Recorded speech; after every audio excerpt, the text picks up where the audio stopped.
ಸಾಹೇಬ್ರಿ, ಇದು ನಮ್ ಕನ್ನೂರ್ ಭಾಗದ ತಮ್ಮ ಉಳ್ದ ಸರ 2ನೇ ಸ್ಪೇಸ್ನಾಗರಿ ಈಗ ಇದ್ದಿದ್ದ ರೇವಣಸಿದ್ದೇಶ್ವರ ಯತ್ನೇರವ್ರಿಗೆ ನಮ್ಮ ಹಳ್ಳಕ್ ಸ್ವಲ್ಪ ಒಂದು ನೀರ್ ಬಿಡಿಸಿದ್ರ ಬಹಳ ಒಳ್ಳೇದಾಗ್ತದೆ ಸರ್.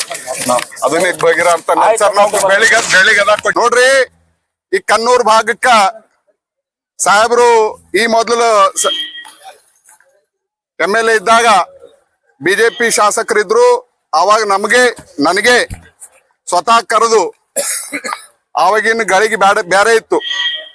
ನೀವು ಎಲ್ಲಾ ಕನ್ನೂರ್ ಮಂದಿ ಕರ್ಕೊಂಬರ್ರಿ, ಇದು ತಿಡ್ಗುಂದಿ ಶಾಖಾ ಕಾಲುವೆ ಇಲ್ಲೇ ಹೊಳಸಾಕತ್ತಾರ, ಅದ್ರ ಲಾಭ ನಮಗ್ ಕನ್ನೂರ್ ಅವ್ರಿಗೆ ಆಗಂಗಿಲ್ಲ, ನೀವು ಬರ್ರಿ ಅಂತ ಹೇಳಿದ್ರ ನಾ ಹೋಗಿ ಊರಾಗ ಹೇಳ್ದೆ, ಸಾಹೇಬ್ರ ಹಿಂಗ್ ಹೇಳ್ಯಾರ ಬರ್ರಿ ಅಂತ ಹೇಳಿದ್ರ ಎಲ್ಲಿ ಕೆನಲ್ಲ ಎಲ್ಲಿ ನೀರ್ ಬರ್ತಾವ ಅಂದ್ರು ಜನ.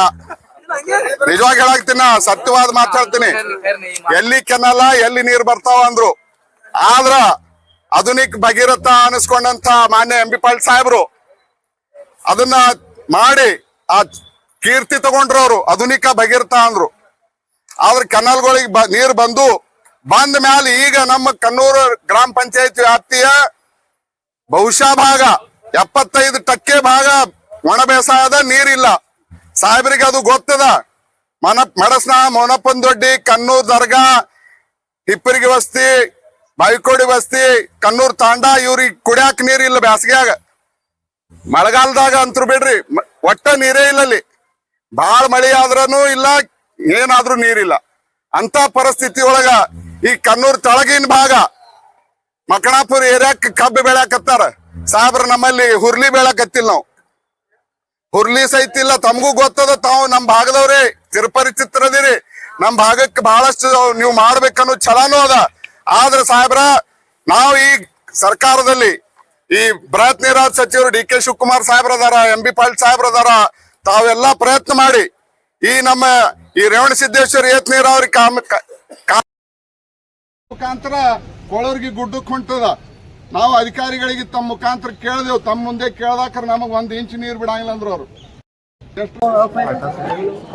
ಇವತ್ತಿನ ದಿವಸ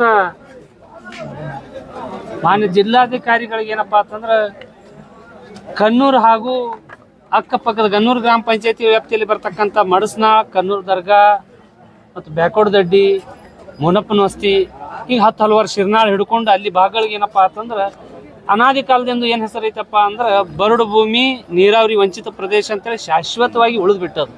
ಅದಕ್ಕೆ ಕೊನೆ ಒಂದು 2-3 ತಿಂಗಳ ಹಿಂದೆ ಒಂದು ಹೋರಾಟ ಮಾಡಿದ್ದೆವು. ಆ ಹೋರಾಟಕ್ಕೆ ಸ್ಪಂದಿಸಿ ಮಾನ್ಯ ನಮ್ಮ ನಾಗಠಾಣ ಮತಕ್ಷೇತ್ರದ ಶಾಸಕರು ವಿಧಾನಸಭೆಯಲ್ಲಿ ಮಾತಾಡಿದ್ರು. ಅವಾಗ ನೀರಾವರಿ ಮಂತ್ರಿಗಳಂತ DK ಶಿವಕುಮಾರ್ ಸಾಹೇಬರು ಅವಾಗ ಏನಂದ್ರು, ನೀರಿನ ಅಲೋಕೇಶನ್ ನೋಡ್ಕೊಂಡು ನಿಮಗೆ ಉತ್ತರ ಕೊಡ್ತೀನಿ ಅಂತೇಳಿ ಸಂಕ್ಷಿಪ್ತವಾಗಿ ಉತ್ತರ ಕೊಡೋ ಮುಖಾಂತರ ನಮ್ಮ ಹೋರಾಟಕ್ಕೆ ಏನಪ್ಪಾ ಅಂತಾರೆ ಏನೋ ಒಂದು ಪ್ರಾಮಾಣಿಕ ಒಂದು ಪ್ರಯತ್ನ ಮಾಡಿದಾಗ ಒಂದು ಪ್ರತ್ಯುತ್ತರ ಸಿಕ್ಕಂಗೆ ಒಂದು ಸಮಾಧಾನ ಆಗಿತ್ತು. ಅದು ತದನಂತರದಲ್ಲಿ ನಾವು ಎಲ್ಲ ಜಿಲ್ಲಾಧಿಕಾರಿಗಳಿಗೆ, ಉಸ್ತುವಾರಿ ಮಂತ್ರಿಗಳಿಗೆ, MB ಪಾಟೀಲ್ ಸಾಹೇಬರಿಗೆ ಮನವಿ ಮಾಡ್ಕೊ ಮುಖಾಂತರ ಹಲವಾರು ರೈತರುಗಳು ಎಲ್ಲರೂ ಕೂಡಿ ಮುಖಂಡರು ಒಂದು ನಿವೇದನೆ ಮಾಡ್ಕೊಂಡು ಹೋಗಿದ್ದೇವೆ. ನಾವು ಹೋದ ನಂತರದಲ್ಲಿ ಏನಾಯ್ತಪ್ಪ ಅಂದ್ರೆ ಮಾನ್ಯ ಚಳಿಗಾಲ ಅಧಿವೇಶನದಲ್ಲಿ ಅದರದ ಮತ್ತೆ ಮರುಕಳಿಸಿ ಏನಪ್ಪಾ ಅಂದ್ರೆ ನಮ್ಮ ಶಾಸಕರು ಅದರ ಧ್ವನಿ ಎತ್ತಿದ್ರು. 28,000 ಹೆಕ್ಟೇರ್ ಕನ್ನೂರು ಗ್ರಾಮದ ಬಕ್ಕರತಕ್ಕಂಥ ಎಲ್ಲ ಪ್ರದೇಶಗಳಿಗೆ ನೀರಾವರಿ ವಂಚಿತ ಆಗಿದೆ ಸಾಹೇಬ್ರ, ನೀವು ಅದನ್ನ ಪರಿಗಣಿಸಬೇಕು. ನೀರಿನ ಅಲೋಕೇಶನ್ ಐತಿ, ಸುಮಾರು 2.45 TMC ನೀರು ಇನ್ನೂ ಅದ ಅಂತೇಳಿ ಪರಿಕಲ್ಪನೆ ಕೊಟ್ಟಾಗ ಬಂದು ಸ್ಥಳ ವೀಕ್ಷಣೆ ಮಾಡ್ತಿದ್ರು. ಇಲ್ಲಿವರೆಗೆ ಮಾಡಿಲ್ಲ. ಆದ್ರ ಕಾರ್ಯರೂಪ ಏನಪ್ಪಾ ಅಂತ ರೇವಣಸಿದ್ದೇಶ್ವರ ಫೇಸ್ 2 ಕೆಲಸ ಇನ್ನೂ ಆಗಿಲ್ಲ. ಅದರ DPR ಇನ್ನೂ ಆಗಿಲ್ಲ.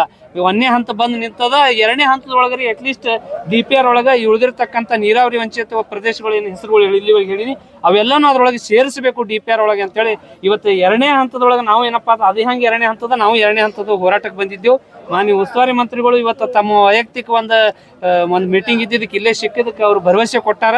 ಈ ಭರವಸೆ ಕೇವಲ ಭರವಸೆ ಆಗಬಾರ್ದು, ನಾವು ಇದು ಭರವಸೆ ಆಗಲಿ ಮತ್ತು ಕೆಲಸ ಹಂಗೆ ಕಂಟಿನ್ಯೂ ಆಗಬಾರ್ದು. ನಮ್ಮ ಆ DPR ಒಳಗೆ ಉಳಿದಿರ್ತಕ್ಕಂಥ ಎಲ್ಲ ಗ್ರಾಮಗಳು ಸೇರಿಸ್ಬೇಕಂತೇಳಿ ಇವತ್ತು ಉಗ್ರವಾಗಿ ಏನಪ್ಪಾ ಅಂತಂದ್ರೆ ಹೋರಾಟ ಮುಂದಿನ ದಿನೊಳಗೆ ಹಮ್ಕೋತೀವಿ. ಇವತ್ತು ಶಾಂತಿಯುತವಾಗಿ ನಾವು ಏನಪ್ಪಾ ಅಂತಂದ್ರೆ ಬಂದ್ ಚಂದ ಮನವಿ ಮಾಡಿದ್ದೀವಿ. ಮುಂದಿನ ದಿನೊಳಗೆ ಬೇಕಲ್ಲಿ ಬರೀ ಆಶ್ವಾಸನೆ ಕೊಟ್ಕೊಂಡು ನೀವು ಹೋದ್ರಿ ಅಂದ್ರೆ ನಾವು ಇನ್ನು ಸುಮ್ಮನಿರಂಗಿಲ್ಲ. ನೀವು ಏನಾದ್ರೂ ಈ ಬರ್ತಕ್ಕಂಥದ್ದು ರೇವಣಸಿದ್ದೇಶ್ವರ ಏತ ನೀರಾವರಿ 2ನೇ ಫೇಸ್ ಅದ್ರೊಳಗೆ DPR ಒಳಗೆ ನಾವು ಸೇರಿಸಲಿಲ್ಲಪ್ಪ ಅಂದ್ರೆ ಉಗ್ರವಾದ ಹೋರಾಟ ಮಾಡ್ತೀವಿ, ಅದಕ್ಕೆ ತಡೆ ಹೊಡ್ತೀವಿ ಅಂತೇಳಿ ಮಾಧ್ಯಮ ಮುಖಾಂತರ ಎಚ್ಚರಿಕೆ ಗಂಟೆಯನ್ನು ಕೊಡ್ತೀನಿ. ಸತೀಶ್ ಪಾಟೀಲ್, ರೈತ ಮುಖಂಡ, BJP. ರೇವಣಸಿದ್ದೇಶ್ವರ ಏತ ನೀರಾವರಿ ಸಲುವಾಗಿ ನಾವು ಕನ್ನೂರ, ಮಡಸನಾಳ ಹಾಗೂ ಸುತ್ತಮುತ್ತಲ ಗ್ರಾಮಸ್ಥರು ಈ ಹೋರಾಟದಲ್ಲಿ ಭಾಗವಹಿಸಿದ್ದೆವು. ನಮ್ಮ ಉದ್ದೇಶ ಏನಂದ್ರೆ ರೇವಣಸಿದ್ದೇಶ್ವರ ಕ್ಷೇತ್ರ ನೀರಾವರಿ 49,000 ಹೆಕ್ಟರ್ ನೀರಾವರಿ ಆಗಬೇಕು. ಅದರಲ್ಲಿ ಈಗ 28,000 ಹೆಕ್ಟರ್ ನೀರಾವರಿ ಅದು ಇಂಡಿ ಭಾಗಕ್ಕೆ ಹೊಂಟದ. ನಮ್ಮ ಬೇಡಿಕೆ ಏನಂದ್ರೆ ಇನ್ನು ಉಳಿದಿದ್ದು ಏನು ಹೆಕ್ಟರ್ ನೀರಾವರಿ ಅದ ಅದು ನಮ್ಮ ಪ್ರದೇಶಕ್ಕೆ ಸಿಗಬೇಕಾಗ್ಯದ. ಆ 2ನೇ ಫೇಸ್ ನೀವು ಈ ಬರುವಂಥ ಅಧಿವೇಶನದಲ್ಲಿ ಅದನ್ನು ಮಂಜೂರು ಮಾಡಿಕೊಂಡು ನಮ್ಮ ಭಾಗಕ್ಕೂ ನೀರಾವರಿ ಮಾಡ್ಬೇಕಂತೇಳಿ ನಾವು ರೈತರ ಪರವಾಗಿ ಆಗ್ರಹ ಮಾಡ್ತೀವಿ. ಈಗ 2ನೇ ಸಲ ಬರಾಕತ್ತೀರಿ. 2ನೇ ಸಲ ಬರತ್ತೀವಿ. ಯಾವುದೇ ರೀತಿಯಾದಂಥ ಸರ್ಕಾರದ ಉತ್ತರ ಸಿಕ್ಕಿಲ್ಲ, ಬರೇ ಗಾಳಿ ಉತ್ತರ ಆಲತ್ತು. ಅದಕ್ಕೆ ಲಿಖಿತ ಉತ್ತರ ಬರ್ಬೇಕಾಗ್ಯದ ಮತ್ತು ನಮಗೆ ಸಮಗ್ರ ನೀರಾವರಿ ಆಗ್ಬೇಕಾಗ್ಯದ. ಮುಂದೆ ಹೆಂಗೆ ಮುಂದಿನ ಮುಂದಿನ ಹೋರಾಟಗಳು ನಾವು ಉಗ್ರ ಹೋರಾಟ ಮಾಡ್ತೀವಿ. ಯಾಕಂದ್ರೆ ನಮಗೆ ಕುಡ್ಲಿಕ್ಕೆ ನೀರು ಸಿಗಲಾಗಿದೆ. ಮುಂದಿನ ರೈತರಿಗೆ ಇಂಡಿ ಭಾಗಕ್ಕೆ ಕುಡಿಲಿಕ್ಕೆ ನೀರಲ್ಲ, ಅವ್ರ ಹೊಲಕ್ಕೆ ನೀರು ಹೊಂಟದ. ನಮಗೆ ಕುಡಿಲಿಕ್ಕೆ ನೀರು ಸಿಗಲಾಗಿದೆ. ನಮ್ಮ ಹೋರಾಟ ಇಷ್ಟೇ, ನಮ್ಮ ಭಾಗದಿಂದ ಹೊಂಟದ ನೀರ, ಆದ್ರೆ ನಮಗೆ ಒಂದು ಹನಿ ನೀರಿಲ್ಲ. ಈ ನಿಮಗೆ ಏನ್ ಅನಿಸ್ತದ ಇದನ್ನ ಕರ್ನಾಟಕದೊಳಗೆ ಅದ ಅನಿಸ್ತದ ಏನ್ ಇಲ್ಲ ಅನಿಸ್ತದ? ಇಲ್ಲ, ಇದು ಹೆಂಗ್ ಅನಿಸ್ತಂದ್ರೆ ನಮಗೆ ಈ SC ಮತಕ್ಷೇತ್ರಗಳು ಏನಾವಲ್ಲ, SC ಮತಕ್ಷೇತ್ರಗಳನ್ನ ಹಿಂದಿಡುವಂಥ ಸರ್ಕಾರಗಳಿವೆ. ಯಾಕಂದ್ರೆ ಅವ್ರ MLಗಳಿಗೆ ಕಿಮ್ಮತ್ತಿಲ್ಲ. ಡಾಕ್ಟರ್ ಬಾಬಾ ಸಾಹೇಬ್ ಅಂಬೇಡ್ಕರ್ ಏನು ಹೇಳ್ತಾರೆ, SC ಮತಕ್ಷೇತ್ರಗಳು ಮತ್ತು SC ಜನಾಂಗಗಳಿಗೆ ಒಳ್ಳೆ ಸೌಲಭ್ಯ ಕೊಟ್ಟು ಅವ್ರು ಮುಂದೆ ತರಬೇಕಂತ ಹೇಳ್ತಾರೆ. ಆದ್ರೆ ಇವರು ನಿಜವಾಗ್ಲೂ ಸರ್ಕಾರಕ್ಕೆ ಗೌರವ, ಡಾಕ್ಟರ್ ಬಾಬಾ ಸಾಹೇಬ್ ಅಂಬೇಡ್ಕರ್ ಬಗ್ಗೆ ಗೌರವ ಇದ್ರ ನಮ್ಮ ನಾಲ್ಕನೇ ಮತಕ್ಷೇತ್ರ ಸಂಪೂರ್ಣ ನೀರಾವರಿ ಮಾಡಿ ತೋರಿಸಲಿ, ನಾವು ಅವರಿಗೆ ನಾವು ಜಯಕಾರ ಹಾಕ್ತೇವೆ. ಇವತ್ತು ಏನಂದ್ರಿ? ಇವತ್ತು ಶಾಸಕರಂತೂ ಒಳ್ಳೆ ರೀತಿಯಾದಂಥ ಒಂದು ಸ್ಪಂದನೆ ಮಾಡಿದ್ದಾರೆ. ಮುಂದಿನ ಬರುವಂಥ ಬಜೆಟ್ ಒಳಗೆ 100ಕ್ಕೆ 100 ಬಜೆಟ್ ಒಳಗೆ ಈ 2ನೇ ಹಂತದ ಕಾಮಗಾರಿ ನಾವು ಸೇರಿಸ್ತೇವೆ ಅಂತ ಹೇಳಿದ್ರೆ ಅದಕ್ಕೆ ಶಾಸಕರು ಕೂಡ ನಾವು ಅಭಿನಂದನೆ ಸಲ್ತೇವೆ. ಮಾನ್ಯ MP ಪಾಟೀಲ್ ಕೂಡ ಅವರು ಕೂಡ ಒಳ್ಳೆ ಇದು ಕೊಟ್ಟಿದ್ದಾರೆ, ಸ್ಪಂದನೆ ಮಾಡಿದ್ದಾರೆ. ಬರುವಂಥ ಬಜೆಟ್ ಒಳಗೆ ನಮಗೆ ರೇವಣಸಿದ್ದೇಶ್ವರ ಏನು 49,000 ಹೆಕ್ಟರ್ ನೀರಾವರಿ ಅದಲ್ಲ, ಅದು ಸಂಪೂರ್ಣ ಆಯ್ತಂದ್ರೆ ನಾವು ನೀರಾವರಿ ಒಳಪಡ್ತೇವೆ. ನಿಮ್ಮ ಹೆಸರು? ನನ್ನ ಹೆಸರು ಮಾಳಪ್ಪ ಆತನಿ, ಗ್ರಾಮ ಪಂಚಾಯತ್ ಸದಸ್ಯ ಕನ್ನೂರು.